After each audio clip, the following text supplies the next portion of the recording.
1절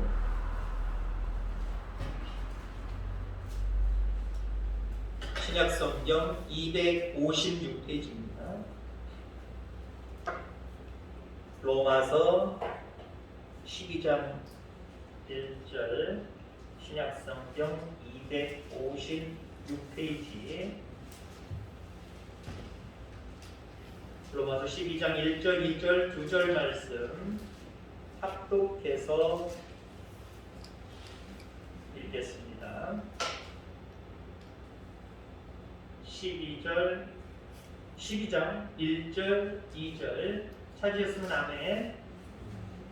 합독합니다. 시작. 그러므로 형제들아, 내가 하나님의 모든 자비하심으로 너희를 권하노니 너희 몸을 하나님이 기뻐하시는 거룩한 산 제물로 드리라. 이는 너희가 드릴 영적 예배니라. 너희는 이 세대를 본받지 말고 오직 마음을 새롭게 함으로 변화를 받아 하나님의 선하시고 기뻐하시고 온전하신 뜻이 무엇인지 분별하도록 하라. 아멘.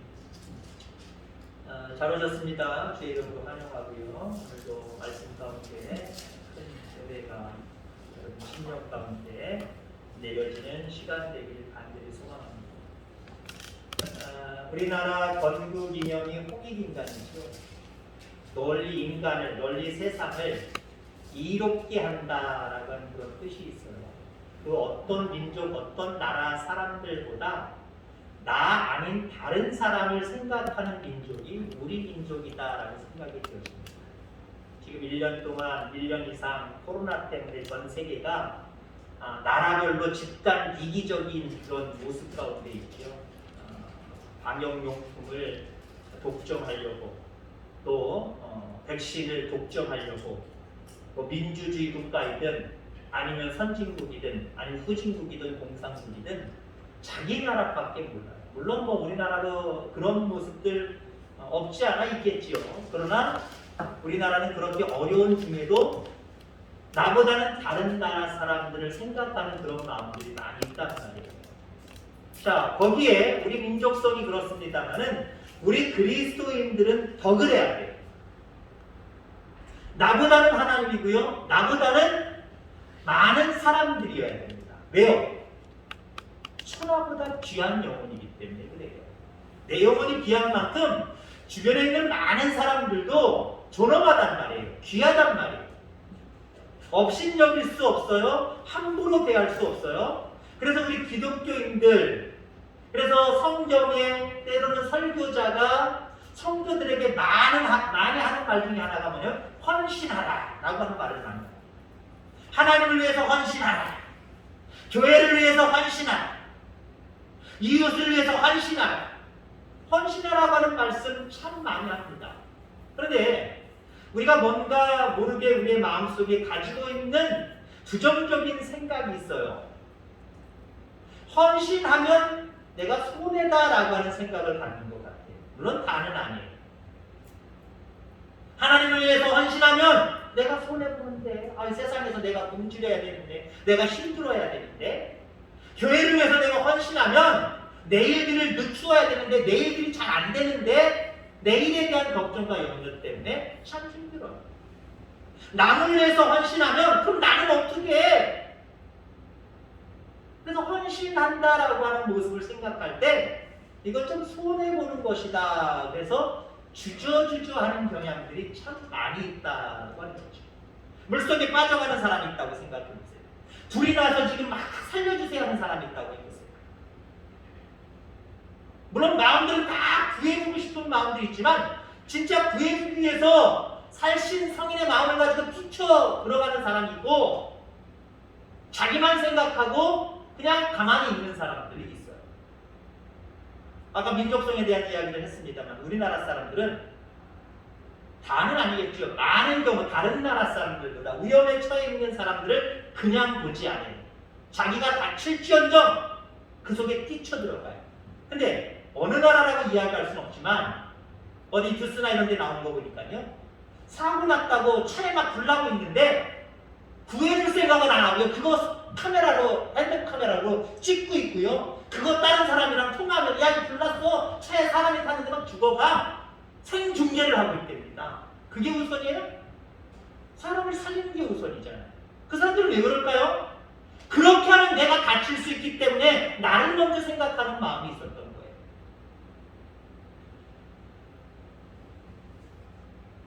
또 우리가 어떤 경우가 있냐면요, 자신이 특정한 시간을 들여서 사역하고 봉사했다고 해서 자신이 하나님 앞에, 교회 앞에 헌신했다라고 생각하는 사람들이 있어요. 물론 그렇게 안 하는 사람보다 헌신한 건 맞는 말이지만, 여러분들 이것은요, 하나님께서 내게 주신 것들이 얼마나 가치 있는 것인가, 이걸 더 명확하게 깨달으면 이런 소리 못해요. 하나님이 주신 것이 어떤 것들이냐? 어머나. 이거에 대해서 크게 생각하는 사람은요, 여러분들이 조금 헌신하고, 여러분들이 조금 봉사하고, 여러분들이 교회를 위해서, 하나님을 위해서, 이웃을 위해서 행한 모든 것들을 나는 헌신했어! 라고 얘기할 수 없다는 거예요. 왜? 하나님이 우리를 위해서 주신 게 더 많기 때문에. 그 아들을 죽이기 위해서 죽음의 자리로 몰아넣는 부모가 어디 있어요? 우리 하나님 그렇게 하셨단 말이에요. 그 십자가의 길이 어떤 길인데, 그 예수님은 왜 그 십자가의 골고다 언덕을 십자가를 지고 가셨습니까? 왜 그곳에서 못 박혀 물과 피를 다 쏟으시고 죽으셔야 했습니까? 이 큰 사랑, 이 큰 은혜, 여러분 어디 가서 받을 거예요? 그로 말미암아 우리에게 구원이 왔어요. 어떤 사람이 이렇게 해줄 수 있어요? 이처럼 하나님의 은혜, 예수님의 은혜, 그 사랑이 크잖아요.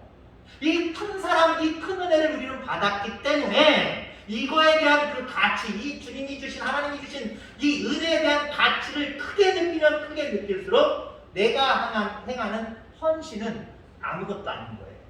작은 거예요.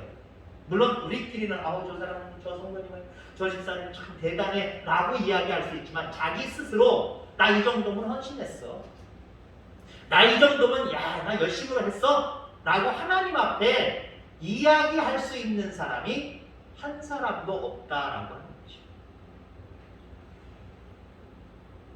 여러분, 교회를 위해서 많은 일을 했다면 하나님이 주신 사랑, 그 은혜로 한 거예요. 가령 예를 들자면, 누가 나를 위해서 목숨을 버려서 내 생명을 구원해줘요? 근데 예수님의 그 십자가로 말미암아 내 생명이 구원함을 받았단 말이에요. 은혜를 입었단 말이에요. 그 은혜 입은 거 가지고 내게 주신 많은 것들을 통해서 하나님 앞에 조금 보답한 거예요. 결국은 뭐예요? 하나님이 그 십자가에서 나의 죄와 허물을 다 용서해 주시는 구원을 허락해 주셨기 때문에 내가 봉사한 거예요. 그 사실이 없었다고 한다면 봉사할 시간이 여러분 어디 있어요? 봉사할 마음이 여러분 어디 있어요? 구원의 자리 여러분 잊지도 못할 거예요. 근데 어떻게 헌신해요? 못해요. 만약에 여러분이 교회를 위해서, 하나님을 위해서, 그 누군가를 위해서 헌신했던 그만큼의 일들이 있다고 한다면 하나님이 내게 주신 사랑과 은혜로 한 거예요. 그러니까 우리는 나 자신을 내가 헌신했어 라고 자랑할 수 없다는 거예요. 여러분, 하나님 앞에 항복하고 전적인 헌신을 할 수 있는 사람은요, 앞서서도 얘기했지만 하나님이 내게 주신 것에 대한 가치를 정확하게 아는 사람이 하나님 앞에 항복하고 헌신할 수 있어요. 하나님의 은혜를 작게 여기면 왜 날 시켜요 하나님? 난 못해요. 왜 이래요? 라고 하나님 앞에 헌신 충성하지 않으려는 몸부림을 칠 수밖에 없어요. 하나님을 기쁘시게 하는 여러 가지 행동 나올 수가 없어요. 그런데 하나님이 내게 주신 그 모든 은혜의 가치를 명확하고 정확하게 아는 사람은요, 하나님 앞에 항복해요. 나는 내게 아닙니다. 하나님의 것입니다. 항복해요. 그리고 하나님이 우리에게 명령하신 대로 크게 얘기하면 헌신의 삶을 살아갈 수가 있어요. 그런 여러분들 다 되기를 주의 이름으로 축원합니다. 오늘 로마서 12장을 읽었지요. 1장부터 11장에 보면은요, 하나님이 인간의 죄의 문제를 어떻게 해결하셨는지에 대한 이야기가 나와요. 그리고 성도의 삶에 무엇을 어떻게 공급하셨는지에 대해서 나와요. 그 내용을 요약하면 하나님이 우리 사람을 먼저 사랑하셨다는 거예요. 그래서 하나님이 그 죄를 사하시려고 독생자를 보내주셨고 그 십자가의 은혜로 말미암아 너희들의 죄를 다 사해 주었다는 거예요. 그게 1장부터 11장의 내용을 요약한 거예요. 그러면서 12장을 우리가 읽었던 말씀 처음에 뭐라고 시작을 해요? 그러므로 라고 이야기합니다. 그러므로는요, 앞에 있는 내용의 결론이라는 얘기예요. 하나님이 너희들에게 큰 은혜를 베풀어 줬지. 너희들 그 큰 애 알지? 이거 잘 알아야 돼. 이 값어치가 얼마나 큰지 너희들 똑똑히 생각해야 돼. 명확하게 알아야 돼. 그러므로 이걸 안다고 한다면 그러므로 라고 이야기를 합니다. 그러면서 뭐라고 얘기해요? 우리의 몸을 산 제물로 드리라. 아멘. 산 제물로 드리래요. 산 제물로 드리는 방법은요, 한마디로 항복하라는 얘기예요. 하나님 앞에 항복하라는 거예요. 예수님이 구약의 제사는 짐승을 통해서 인간의 죄를 전가시키고 이 인간의 죄를 사함받았다라고 하는 의식이 바로 구약의 제사입니다. 근데 우리가 흔히 신약의 제사는 예수님이 단 한 번에 치르셨다 보통 이야기를 하잖아요. 예수님, 짐승이 아닌 예수님이 우리의 죄를 다 뒤집어 쓰시고 십자가 골고다 언덕 올라가셔서 십자가 지시고 우리를 위해서 피 흘리시고 돌아가신 거예요. 그 보혈의 공로로 우리는 구원받는 거예요.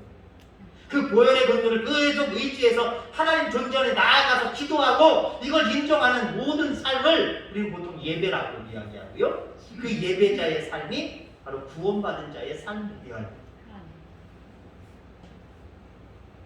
예수님 십자가 앞에서 항복했잖아요. 그러니까 앞에서 기도하는 것처럼 여러분들 하나님 항복하지 않았다고 생각해 보세요. 물론 성부, 성자, 성령은 한 분이시지만 이거를 3위를 띄워놓고 생각을 하면 아버지와 아들 관계를 얘기해 보세요. 아버지, 십자가 앞에서 너 십자가 지고 너 세상에 많은 인간들을 위해서 네가 다 뒤집어 쓰고 죽어야 돼. 십자가에 죽어야 돼. 아버지, 나 여기 보낼 때부터 불평불만 많았는데 왜 보냈어요? 내가 여기 올 이유가 없잖아요.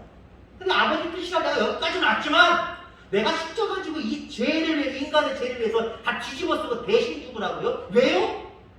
내가 무슨 죄가 있는데요? 죄는 죄를 졌는데 나는 죄가 하나도 없는데 아버지 왜 그러세요? 나 이거 도저히 못 지겠어요. 근데 제가 지어낸 얘기가 아니에요. 예수님이 골고다 그 십자가 언덕을 올라가시기 전에 밤새 기도하시면서 그 기도하셨잖아요. 아, 내가 왜 져야 돼요? 이 잔을 내게서 멀게 해주세요. 그 기도예요, 말이요. 근데 주님은 철저하게 십자가 앞에서 우리의 죄와 허물을 사함받게 하는 놀라운 그 구원의 역사 속에서, 역사 앞에서 예수님은 항복하셨어요. 누구한테? 하나님 앞에 항복하셨어요. 산 제물로 십자가에서 달려 돌아가셨어요.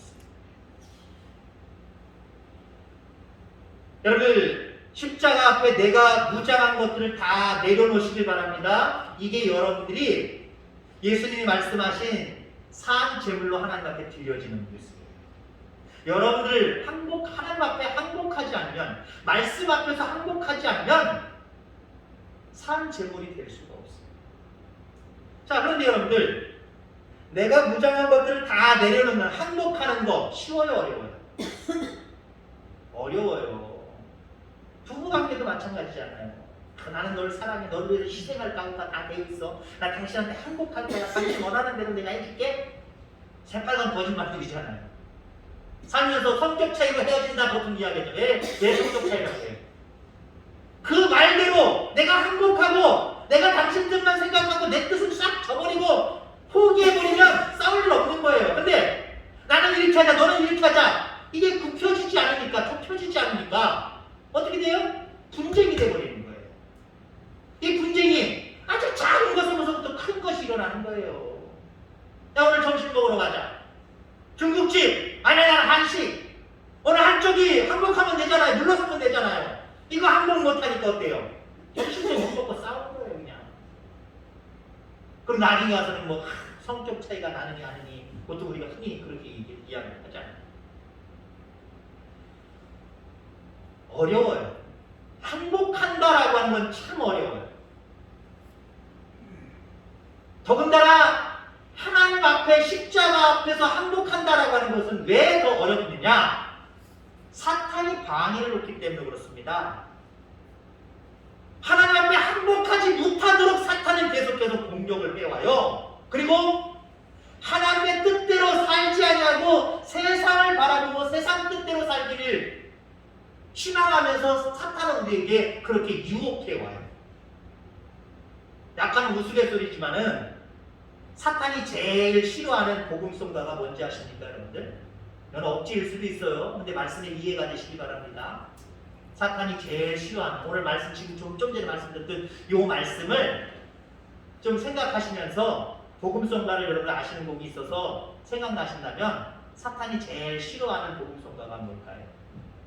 저는 말씀을 준비하면서 이 찬송가가 그냥 생각났어요. 그래서 제가 말씀을 지금 꾸민 거예요.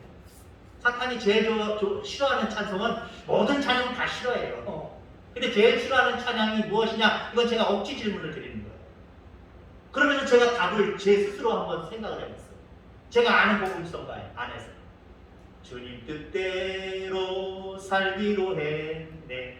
주님 뜻대로 살기로 했네. 주님 뜻대로 살기로 했네. 뒤돌아서지 않겠네. 아멘이지요. 우리 이렇게 살아야 돼. 하나님 앞에서 십자가 앞에서 주님 뜻대로 살기로 했습니다. 이건 뭐예요? 나 주님께 항복합니다. 하나님 말씀 앞에 나는 항복합니다. 뒤돌아서 세상 바라보지 않냐고 하나님 말씀에 의지해서 나 순종할 겁니다. 하나님 말씀대로 살 겁니다. 이 고백이잖아요. 사탄이 제일 싫어할 수밖에 없지요. 왜요? 어떻게 하면 성도들이 하나님을 믿는 사람들이 하나님의 뜻대로 안 살기를 바라여서 유혹하고 있는데요. 하나님을 바라봤던 시야를 돌아서서 세상 바라보는 건 사탄이 얼마나 좋아하는 일들인데요. 그걸 위해서 우리를 날마다 유혹하고 있는데요. 그래, 주님 뜻대로 살겠다고 고백하고 뒤돌아서지 않는 그 모습이 사탄이 좋아할 리가 있어요? 사탄은 무섭습니다. 무섭기 때문에 우리가 하나님 앞에 항복한다라는 것 그래서 어려운 거예요. 하나님 앞에 사한 제물이 된다는 것 그래서 어려운 거예요. 그러나 사탄이 그렇게 방해하지만 우리는 반드시 하나님 앞에 십자가 앞에 말씀 앞에 항복하셔야 되고요. 하나님의 뜻 앞에서 우리는 순종의 삶을 살아가야 될 줄 분명히 믿습니다. 2절에 보니까 너희는 이 세대를 본받지 말라라고 이야기를 합니다. 이 말은 한마디로 뒤돌아서지 말라는 거예요. 하나님 사랑하고 생각하고 하나님만 바라봤으면 됐는데 사탄의 유혹에 넘어가서 아예 하나님을 가는 세상이 더 좋아? 뒤돌아서는 거지요. 세상을 더 사랑하는 거지요. 그래서 2절 너희는 이 세대를 본받지 말라라고 이야기를 합니다. 다른 말로 얘기하면 마음을 세상에 뺏기지 말라는 거예요. 하나님 앞에 항복하는 삶을 살기를 원하는데 사탄은 하나님이 아닌 세상의 마음을 빼앗기게 만들어버린다니까요. 자, 성도가 그래서 하나님 앞에 항복하지 못하고 전적인 헌신을 하지 못하면서 조금 헌신하고 조금 예배드리고 조금 기도하고 조금 사역하고 조금 봉사하고 조금 헌신했다라고 해서 이게 다 된 것이다 착각하지 않게 되기를 주의 이름으로 축원합니다. 왜 이렇게 생각을 해요? 온전하게 예배드리지 못하고 온전하게 헌신하고 온전하게 봉사하고 온전하게 충성하지 못하고 나는 그래도 헌신했어, 나는 그 예배드렸어, 나는 그래도 할 거 했어. 왜 이렇게 생각을 할까요? 그리고 왜 더 열심을 내지 못하고 하나님이 원하시는 그런 경건의 삶을 살지 못할까요? 한마디로 그렇게 살지 못하는 성도들은 세상의 마음을 빼앗겼기 때문에 하나님께 마음을 빼앗겨봐요. 초점이 다 하나님께 맞춰져 있잖아요. 근데 세상을 사랑하면 하나님께는 별 관심 없는 거예요. 남자든 여자든 특히 여자들이 사랑하는 연인과 사귀게 됐다고 생각해보세요. 그러면 여자들은 직감적으로 남자들보다 조금 평균적으로 월등하죠. 이 남자가 정말 나를 사랑하는구나, 아니면 이 남자가 좀 마음이 변했어, 나를 향한 마음이 이제는 좀 수그러들고 어딘가 모르게 다른 데를 향하는 것 같아. 직감적으로 안 되니까 여자들이 남자들보다, 다는 아니에요. 근데 평균 이상인 것 같아요, 남자들보다는. 나에 대한 사랑, 나만 바라봤던 그 마음이 이제 휙 돌아서서 다른 여자 사귀는 거 아니야? 그 여자들이 이렇게 직감을 하면은요, 다는 아닐지 모르지만 거의 맞답니다. 그 정도래요, 여자들이. 감각과 직감이 대단하답니다. 근데 자세히 보면 어디에다 마음을 두고 있는지 보이게 되어 있어요. 목회자는 물론 그게 전문가는 아니지만 이게 어느 정도 보여요. 성도들과 함께 생활하면서 우리 성도들의 모습을 바라보면서 하나님을 향해 있는지 세상을 향해 있는지 하나님께 마음을 빼앗겼는지 세상의 마음을 빼앗겼는지 보인다니까요. 보여요. 보이게 되어 있어요. 하나님 앞에서 완벽하게 항복하기로 결단하지 않으면요, 하나님께 산 제사로 여러분들이 드릴 수가 없어요. 하나님이 기뻐하시는 자로 살아갈 수 없다라고 하는 거예요. 예를 들어서 여러분들 예배를 참석 못해요. 어떤 경우는 그래요. 아유, 깜빡해서요. 오늘 수요일인지 깜빡해서요. 오늘 주일인지 깜빡해서요. 저는 깜빡했다는 분들이 있어요. 저번에 말씀드렸던 제가 모셨던 목사님도 수요일인지 모르고 어디 바람쐬러 씻고 주변에 가셨다가 수요일 예배 시간인데도 안 오셔가지고 제가 모시고 있을 때는 아니었어요. 그 전이었는데 사모님이 막 급하게 목사님 어디 계세요? 나 여기 어디 나가 있는데? 오늘 수요일이란 말이야. 오늘 수요일 있어? 깜빡 놀라셨어요. 이걸 간증으로 하셨더라고요. 간증으로 늘었어요. 물론 깜빡할 때 좀 있지요. 근데 예배가 한 번 드리는 예배가 아니잖아요. 왜 깜빡해요? 내가 예배 드려야 되는 날, 예배 드려야 되는 시간보다 다른 세상의 그 시간들이 더 중요하기 때문에 거기에 빠져있다 보니까, 거기에 마음을 빼앗기고 있다 보니까 오늘 깜빡했다는 거예요. 이거 하나님께는 통용되는 게 아니에요. 바빠서 보통 그래요. 예배를 드리면 여러분 바빠서 못 드려요. 왜 바빠요? 하나님이 나를 대신 십자가 짊어지시고 나의 죄를 용서해 주시고 하나님의 자녀 영원한 생명의 나라, 그 나라를 우리에게 예비해 주셨는데요, 그렇게 좋으신, 그렇게 고마우신 그 하나님 앞에 우리 예배를 드려야 되는데 그것보다 더 바쁜 게 뭐가 있어요? 그만큼 세상에 빠졌대요. 세상에 빠져있는 사람은요, 나 자신을 하나님 앞에 항복하지도 못하고 나 자신을 하나님이 기뻐하시는 산 제물로 드릴 수가 없습니다. 거룩한 산 제물로 드리라 라고 이야기를 합니다. 이건 명령이에요. 명령이랍니다. 누구 명령이에요? 예수님의 명령이에요. 그분이 먼저 십자가 앞에서 항복하셨어요. 항복하셨기에 우리가 제사함을 받았어요. 우리가 하나님의 자녀가 되었어요. 영원한 생명의 나라, 그 멸류관을 예비해 놓고 살아가고 있어요. 그렇게 우리에게 은혜를 베푸신 예수님이 명령하셨어요. 거룩한 산 제물로 드리라. 그분이 우리에게 명령하셨어요. 이게 불가능한 일입니까? 예수님이니까 가능했죠. 우린 인간인데요. 창조주니까 가능했죠. 우린 피조물인데요. 물론 맞습니다. 창조주와 피조물을 어떻게 비교를 합니까? 우리 정말 연약한 그런 존재들이잖아요. 그러나 우리 주님이 명령하셨다고 한다면요, 우리를 도우실 수 있다는 거예요.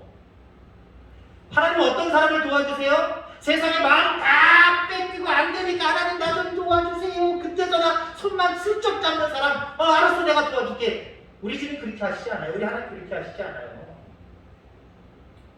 십자가 앞에서, 내 사명 앞에서, 하나님의 말씀 앞에서 처음부터 두 손 다 들고 항복하고 내가 말씀대로 살겠습니다 라고 항복을 표시한 성도, 그 성도들을 늘 함께 하시면서 도우시는 거예요. 쉬실 때때로 도와주시는 거예요. 사탄은 어때요? 반대로 안 도와줘요. 계속 유혹해요. 그건 불가능한 일이야, 할 수 없는 일이야 라고 우리에게 부정적으로 이야기하면서 우리가 하나님 앞에, 십자가 앞에 항복하지 못하고 자꾸 만들어요. 자꾸 세상에 빠지도록, 세상 바라보도록 그렇게 유혹한단 말이에요. 여기 이제 결론 지어서 말씀드립니다. 중요한 말씀이세요. 오직 마음을 새롭게 합니다. 자, 십자가 앞에서 항복해야 되고 하나님 앞에 사한 제물로 드려져야 됩니다. 그렇게 하려면 먼저 마음을 새롭게 하라라고 이야기합니다. 여기 마음을 새롭게 하다라고 하는 말은요, 마음을 하나님께 맞춘다라고 하는 의미가 있어요. 우리가 여기 신앙의 훈련들 중에 많은 경우들 다 그렇습니다만은 특히 기도 한번 생각해 보세요. 기도. 하나님께 기도를 맞추려고 하십니까? 아니면 내가 원하고 바라는 것들에 하나님을 맞춰서 끼려고 하십니까? 보통 우리는 기도 드릴 때 하나님의 뜻이 무엇입니까? 하나님은 어떻게 하기를 원하십니까? 하고 내 거를 딱 버리지는 않지만 좀 내려놓고요. 하나님의 계획이 무엇인지 사실 물어봐야 돼요. 그 대표적인 예가 누군지 아십니까? 저는 요셉이라고 생각해요.